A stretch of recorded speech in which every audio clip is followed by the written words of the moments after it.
إله إلا الله محمد رسول الله.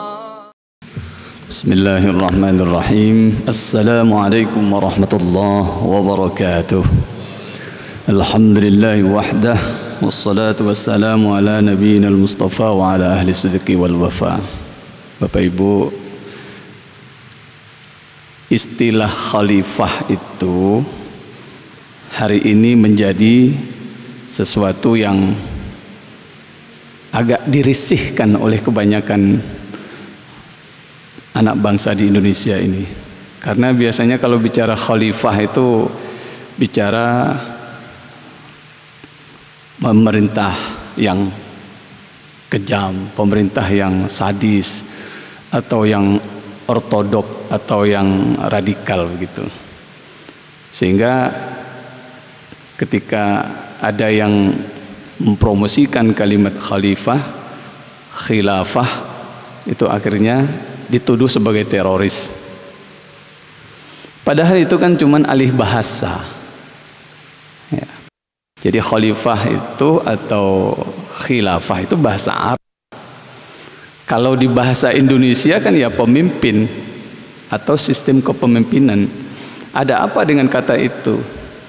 Kenapa harus alergi? Kenapa harus risih? Nah, justru ma'asyiral muslimin rahimakumullah, kita perlu melihat asal usul dan bobot dari kata khalifah itu. Karena dalam filsafat ilmu, kebenaran itu bisa ditelusuri melalui penelusuran makna kata. Jadi di dalam filsafat ilmu, kebenaran itu bisa dibangun dengan 7 teori itu. Ini agak serius kuliah ini. Kalau yang ngantuk-ngantuk pulang aja itu. Jadi teori pertama apa? Kebenaran lewat bahasa, makna kata secara bahasa atau makna kamus. Lalu yang kedua, kebenaran itu bisa dibangun lewat definisi.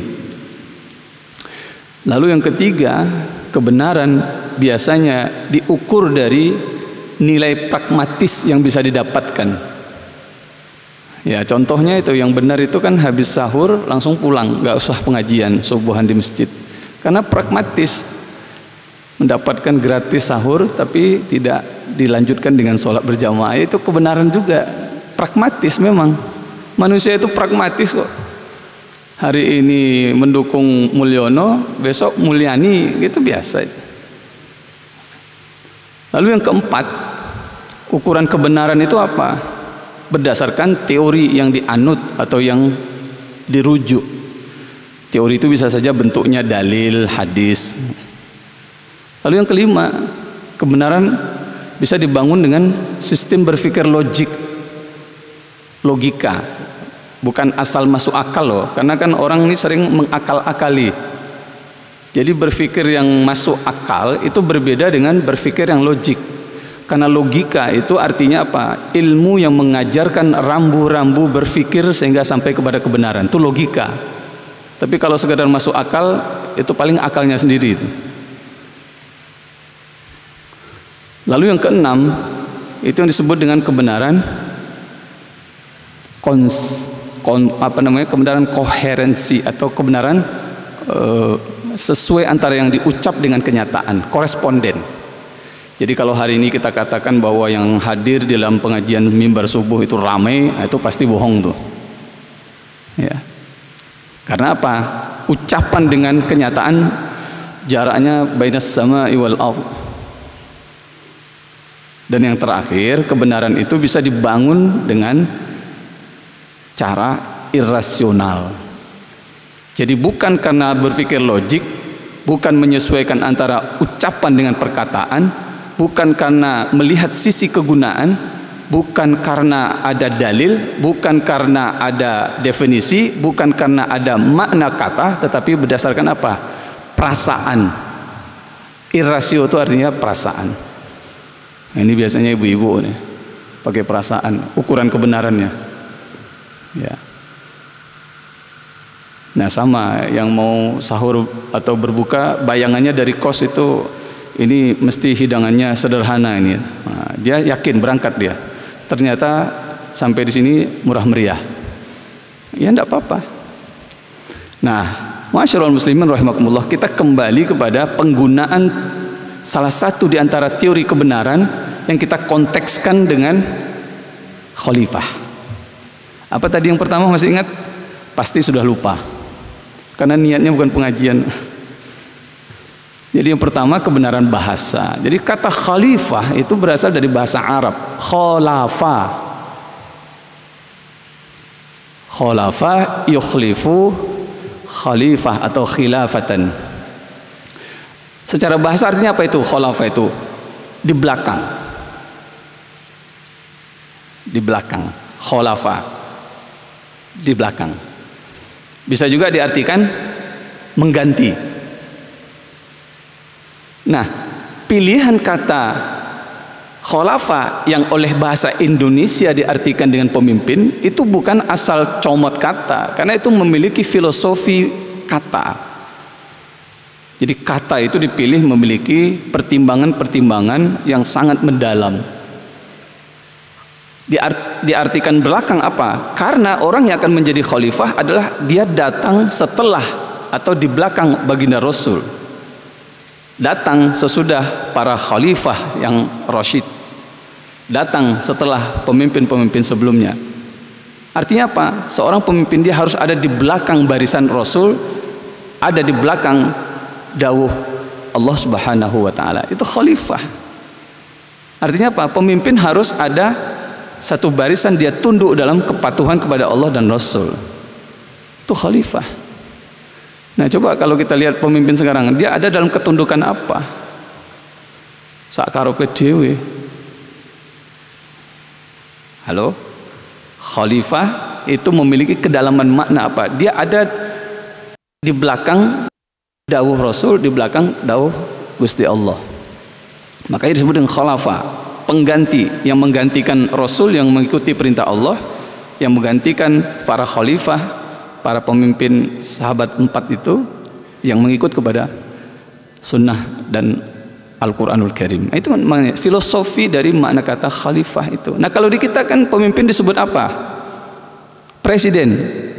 Apa makna presiden? Presiden itu bahasa Latin. Artinya apa? Pra itu sebelum atau di depan, siden itu duduk di depan. Jadi setiap yang duduk di depan tuh jadi pemimpin. Walaupun cuma turu-turu. Ini makna yang berbeda. Jadi tidak asal pilih kata itu di dalam Islam itu. Penuh dengan hikmah dan filosofi itu. Nah, kembali kepada tadi itu. Jadi kita sepakat ya bahwa tidak perlu mengalergikan, risih dengan istilah Arab, karena itu hanya alih bahasa. Jadi khalifah itu ya bicara tentang pemimpin. Tetapi khalifah itu memiliki kedalaman makna bahwa seorang pemimpin dipastikan ada atau mengikut kepada apa yang ada dalam Quran dan hadis. Jadi kalau sudah maunya sendiri, jangan ngaku-ngaku khalifah gitu loh. Nah, itu yang pertama yang penting kita ingat. Secara bahasa, pemimpin dalam bahasa Melayu atau bahasa Indonesia itu diartikan orang yang mengarahkan atau yang memandu atau yang mengendalikan. Nah, oleh karena khalifah tadi itu adalah ada di dalam barisan Allah dan Rasul, maka tentu persyaratan untuk menjadi khalifah harus merujuk kepada bagaimana persyaratan yang ada di dalam Quran dan hadis. Nah, mungkin nanti ada yang berpikir ini Islam ini kok agak bedani, kok beda-beda sendiri. Ini jangan-jangan dituduh lagi radikal gitu. Padahal kan setiap perspektif Islamkah atau sekulerkah itu kan pasti memiliki dasar, memiliki pertimbangan, memiliki alasan. Maka di Islam sebagai sebuah paham ya, kan di dunia ini kan pahamnya kalau tidak religius sekuler, kan cuma itu. Nah, agama Islam termasuk di situ memiliki kedalaman religiusitas itu, spiritualnya itu. Nah, maka kalau bicara tentang pemimpin, mau tidak mau harus kembali kepada apa yang menjadi referensi utama di dalam agama kita itu. Nah, sekarang kita buka coba bagaimana kriteria persyaratan seorang bisa menjadi pemimpin atau menjadi khalifah. Itu tentu saja berbeda dengan persyaratan yang ada di mau jadi presiden atau menjadi wapres. Maka wapres nggak perlu syarat macam-macam tuh. Pokoknya sesuai dengan keputusan MK jadi itu sudah. Nah, jadi kalau kita lihat dalam Quran itu surah Al-Baqarah ayat 30, di situ Allah menjelaskan bagaimana kriteria-kriteria pemimpin. Biasanya ayat 30 surah Al-Baqarah itu berbicara tentang penciptaan Adam saja. Wa idz qala rabbuka lil malaikati inni ja'ilun fil ardi khalifah, kan gitu. Tetapi sebetulnya itu memuat berisi tentang persyaratan untuk menjadi pemimpin. Ingat bahwa kita semua adalah pemimpin, kata baginda Rasul tuh, kullukum ra'in. Ingat, pemimpin dalam hadis ini menggunakan kata ra'in, tetapi dalam Al-Quran menggunakan kata khalifah. Itu bukan tanpa sebab. Bahasa Indonesia itu sangat miskin dalam memaknai kata, memilih kata. Pemimpin ya sudah, pemimpin saja. Tapi dalam bahasa Arab bisa khalifah, bisa ra'in. Apa bedanya khalifah dengan ra'in? Ra'in itu artinya yang menggembala, yang merawat. Artinya apa? Merawat apa yang sudah Allah turunkan, apa yang sudah baginda tuntunkan. Jadi kalau menabrak apa yang sudah Allah tuntunkan dan baginda Rasul ajarkan, itu tidak layak untuk menjadi pemimpin. Nah, apa persyaratan yang ada dalam surah Al-Baqarah ayat 30 itu? Ataja'alu fiha may yufsidu fiha. Nah, satu itu. Pemimpin itu tidak boleh membuat kerusakan. Jadi ramalan atau hipotesis dari malaikat yang akan menciptakan kerusakan ketika Adam diciptakan, itu sebetulnya pesan bahwa pemimpin tidak boleh membuat kerusakan. Kepala rumah tangga, pemimpin, nggak boleh buat rusak itu. Ya. Panitia Ramadan di kampus nggak boleh membuat kerusakan tuh. Ataja'alu fiha may yufsidu fiha. Apa itu rusak? Rusak itu keluar dari keteraturan, menyimpang. Kalau sudah dibuat perintah, jangan dikiak-kiu, jangan diakal-akalin untuk disimpang-simpangkan. Itu namanya membuat kerusakan tuh. Ya, misalnya khotib mimbar subuh 20 menit ya. Kalau 25 menit itu membuat kerusakan, membuat rusak jamaah. Tapi apa boleh buat, materi belum selesai ya terus aja sampai syuruk. Setuju nggak? Kalau nggak saya akhiri loh, lanjutkan sendiri. Jadi yang pertama itu apa? Jangan membuat penyimpangan, jangan membuat kerusakan. Nah, di kita Bapak Ibu, dalam sistem kenegaraan kita itu penyimpangan itu malah dilegalkan. Apa yang disebut dengan diskresi. Tuh, yang belajar tata negara tuh paham tuh. Tapi kalau yang tidak paham, tidak mengerti tata negara ya sudah. Jadi diskresi itu apa? Sebuah jaminan konstitusi bagi pemimpin atau pejabat publik untuk membuat kebijakan di luar regulasi yang sudah ada. Artinya apa? Penyimpangan itu dilegalkan tuh. Nah, ini yang susah itu. Nah, jadi jangan membuat penyimpangan. Ataja'alu fiha may yufsidu fiha wa yasfikud dima. Menumpahkan darah itu artinya apa? Membunuh atau menyakiti atau mencelakai atau memudorotkan orang lain, apapun bentuknya, ya. Memudorotkan seluruh bangsa gampang, buat konstitusi yang tidak sesuai dengan aspirasi bangsa, itu namanya membuat pertumpahan darah. Jadi membunuh itu, membunuh kesempatan orang untuk maju karena apa? Dibatasi oleh konstitusi. Itu begitu tuh. Itu yang kedua tuh, ya, wa yasfikud dima wa nahnu nusabbihu bihamdika. Seorang pemimpin itu harus senantiasa sabbaha lillah. Ya, harus senantiasa menjaga kredibilitas, integritas. Bertasbih itu kan artinya mensucikan Allah. Bertasbih itu ingat dengan Allah. Itu syaratnya. Kenapa harus ingat? Karena dengan ingatan itulah nanti akan memandu seorang pemimpin on the track atau tidak. Wa nahnu nusabbihu bihamdika wa nuqaddisu lak. Jadi selain ingat sekaligus mengkuduskan, memastikan bahwa apa yang kita pahami, apa yang kita amalkan itu memang konsisten, tidak campur aduk, tidak seperti Batagor itu, ya semua ada di situ itu. Nah jadi satu ayat itu saja sudah menggambarkan tentang persyaratan seorang jadi pemimpin tuh. Tidak boleh menyimpang, tidak boleh membuat sengsara orang yang dipimpin, kemudian harus senantiasa ingat dengan Allah sebagai kompas, lalu kemudian konsisten dengan kompas itu. Itu sudah 4, baru di ayat 30. Yang ketiga satu apa?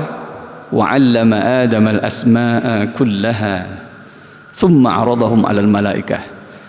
Wa 'allama Adam al-asma' itu artinya apa? Seorang pemimpin, khalifah itu harus berwawasan luas, cerdas, nggak boleh oon, ya nggak boleh pelongo-pelongo, nggak boleh. Dia harus berwawasan luas. Wa 'allama Adam al-asma'a kullaha.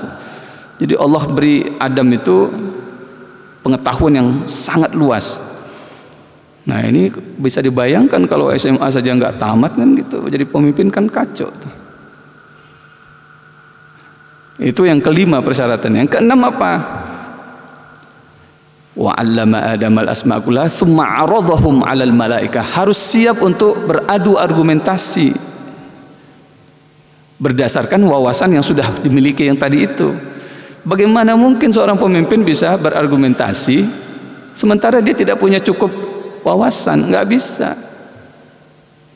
Yang ada nanti pemimpin model begini yang minim wawasan, dia akan dikendalikan oleh orang-orang yang ada di sekelilingnya itu. Nah, ma'asyiral muslimin rahimakumullah, itu sudah ada 6 persyaratan. Apalagi ayat selanjutnya bicara apa?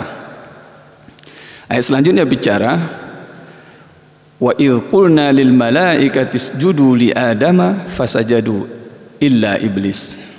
Walaupun di sini yang melakukan pengabaian adalah iblis, maka ini sebetulnya warning bagi pemimpin bahwa pemimpin itu harus patuh azas.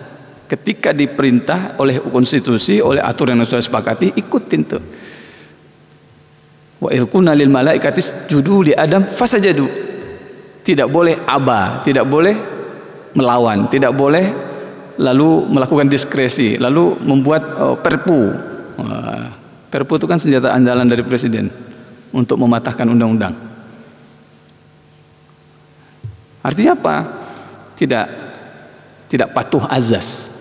Aba wastakbaro, bahkan dengan arogan melakukan perlawanan yang sesungguhnya itu tidak disepakati oleh kebanyakan orang. Tapi karena punya kekuasaan, potensi untuk anomali, karena memang power itu tends to corrupt, itu pasti itu. Jadi orang kalau punya kewenangan pasti dia sewenang-wenang. Maka supaya orang itu tidak sewenang-wenang, cabut kewenangannya itu. Jadi 4 tahun lagi kita ganti pemimpin, kira-kira begitulah ya. Jangan mimpi kalau kita lanjutkan sampai 30 berapa. Nah, jadi masyarul muslimin rahimakumullah, ada 6 persyaratan di situ tuh. Nah, yang terakhir yang paling penting apa? Bukan yang terakhir, yang ke-7 dan ke-8. Di situ Allah memberikan persyaratan seorang pemimpin itu pastilah akan mengalami atau melakukan kesalahan. Tetapi kesalahan itu bukan untuk dipertahankan. Kalau memang terdapat kekhilafan, harus gentleman untuk mengakui. Tidak boleh kita menutupi kesalahan itu demi harga diri, demi prestis. Tidak. Fatalaqqa Adamu min rabbih kalimatin fataba alaihi. Adam mengakui kesalahannya, lalu dia bertobat kepada Allah itu. Kalau pemimpin sekarang enggak, sudah salah dibela-belain tuh, cari pendukung yang untuk menutupi kesalahannya. Ya, sudah salah membuat sertifikat pagar laut, lalu ditutup dengan Pertamina, kira-kira begitu tuh. Jadi masyarul muslimin rahimakumullah, pengakuan terhadap kesalahan itu merupakan persyaratan bagi seorang pemimpin. Kenapa? Al-insan fi mahallil khata' wan nisyan. Manusia itu pasti silap, khilaf dan lupa, tapi jangan terus-terusan di situ. Nah, itu baru bagaimana persyaratan. Kita belum masuk bagaimana konteksnya dengan alam semesta. Ini mestinya tarawih ini. Ya, public lecture. Jadi yang kedua, bagaimana pula persyaratan yang diberikan oleh baginda Rasul. Saya akan potong saja itu. Biasanya sudah terkenal dengan staff itu loh, sidik, tablik, amanah, fatonah. Itu kalau maulid Nabi laris itu, teori itu. Saya akan tambahkan 3 lagi persyaratan yang diinginkan oleh baginda Rasul. Apa itu? 1, empati. Empati itu apa? Rasa bisa menyelami relung-relung paling dalam pada siapa yang dia pimpin. Jangan dablek. Pemimpin itu harus bisa memahami apa yang ada dalam sanubari yang dipimpinnya itu. Tetapi memang seperti yang saya katakan tadi itu, power tends to corrupt. Orang kalau sudah berkuasa pasti dia tidak peduli itu. Ya. Siapa salah, siapa suruh pilih. Begitu sudah dipilih, dia mendapatkan cek kosong untuk mengisi semaunya gitu. Jadi empati. Lalu yang ke-6 adalah pemimpin harus pro keadilan. Ini penting Bapak Ibu. Adil di sini tidak hanya menempatkan sesuatu secara seimbang, tetapi menempatkan sesuatu secara proporsional. Ya. Jadi kalau maling ayam saja itu bisa 3 bulan, korupsi berapa miliar, 6 triliun itu mungkin bisa 15 tahun. Nah kalau sampai 1 kuadriliun itu ya mestinya hukuman mati itu. Itu baru adil tuh. Ya, keadilan yang sifatnya substantif ya. Lalu yang terakhir, baginda Rasul menginginkan pemimpin itu harus tegas. Tegas bukan berarti marah-marah, bukan berarti tantrum. Tegas itu apa? Ya tegas kepada kebenaran, tegas kepada peraturan yang sudah dibuat. Nah itu Bapak Ibu, itu baru persyaratan untuk menjadi khalifah tadi itu, khalifah fil ardh. Lalu untuk apa persyaratan itu dipenuhi oleh seorang pemimpin? Tentu itu untuk diaplikasikan. Nah, di mana aplikasi kepemimpinan itu? Tentu banyak sekali aspeknya. Tadi disebut oleh MC itu di alam semesta.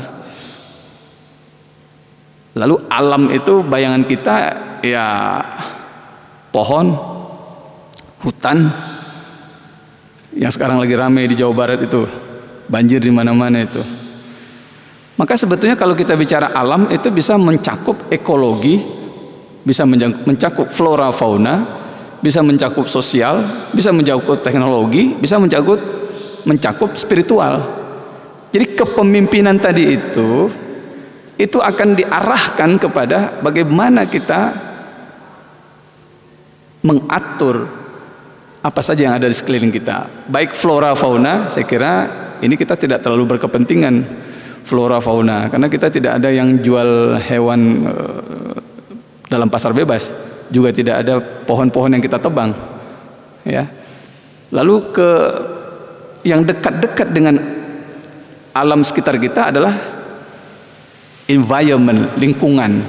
Nah ini mungkin isu yang sederhana, terutama umat Islam, bagaimana dia bisa agak ngirit dalam penggunaan air misalnya. Kita ini umat Islam itu dituduh sebagai paling boros dalam membuang-buang air. Kenapa? Ketika wudhu itu coba lihat tuh.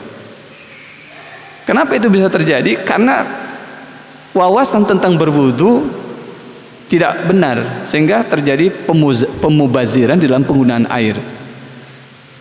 Kita mengubah ayat, ya ayyuhalladzina amanu idza qumtum ilas sholati faghsilu wujuhakum. Faghsilu itu artinya apa? Bukan menggontor, bukan mengguyur, tetapi apa? Membasuh. Kalau membasuh cukup tangannya dibasahkan, dikasih air sedikit, lalu digosokkan kepada anggota tubuh. Itu namanya membasuh. Kalau kita kan tidak, diuncal-uncal gitu. Itu pemborosan luar biasa. Kenapa? Karena wawasan tadi itu. Adat istiadat lebih dominan di dalam diri kita ketimbang ilmunya itu. Jadi sebetulnya kalau kita berwudu sesuai dengan Al-Quran itu pakai 1 botol air kemasan cukup. Nah itu dia itu. Nah jadi salah satu aplikasi yang lebih konkret penghematan di dalam menggunakan air ketika berwudu. Bagaimana kita bisa mengelola sampah? Ini selama bulan puasa ini itu volume sampahnya luar biasa. Dan itu tidak bisa dihilangkan sampah-sampah plastik. Karena rata-rata yang berbuka beli takjilan itu dibungkus pakai plastik. Itu akan menambah pencemaran lingkungan itu. Nah ini jadi Ramadan itu dikhawatirkan terjadi pencemaran lingkungan berupa sampah plastik dan pemborosan penggunaan air. Itu bagaimana kita kemudian mencoba untuk mempraktikkan kekhalifahan dalam bentuk ekologi. Dalam bentuk yang ketiga misalnya teknologi. Bagaimana kita kemudian merespon teknologi itu dengan kriteria kepemimpinan dalam Islam tadi itu. Ya. Apakah sudah sesuai dengan perintah Tuhan dalam melihat konten-konten? Apakah kita sudah hati-hati dengan frame yang Allah berikan ketika kita akan memposting? Itu setiap orang akan dituntut kekhalifahannya di dalam penggunaan teknologi itu. Nah, yang menjadi perhatian besar kita adalah ketika bagaimana kekhalifahan itu kita pakai dalam konteks spiritual. Nah, ini kan kita hadir di sini kan sedang mengaplikasikan kepemimpinan dalam konteks spiritual. Mungkin dalam hal ini tidak banyak masalah, ya. Tinggal nanti bagaimana kita memahami bagian-bagian mana yang ingin kita perdalam, dan itu butuh waktu untuk kajian yang lain. Jadi intinya, ma'asyiral muslimin rahimakumullah, setiap kita itu pasti menjadi pemimpin yang akan mengarahkan bagaimana kita bersikap baik terhadap alam lingkungan yang dalam pengertian yang ada di sekeliling kita, maupun flora, fauna, maupun teknologi, maupun dalam menghadapi spiritualitas kita sendiri. Mudah-mudahan pembahasan hari ini memberikan wawasan baru tentang apa itu khalifah, bagaimana persyaratan khalifah, dan bagaimana area yang akan kita implementasikan dalam kekhalifahan itu. Jadi jangan dibayangkan khalifah itu harus jadi presiden, jadi harus bupati. Tidak, harus jadi ketua takmir, ketua panitia Ramadan, tidak.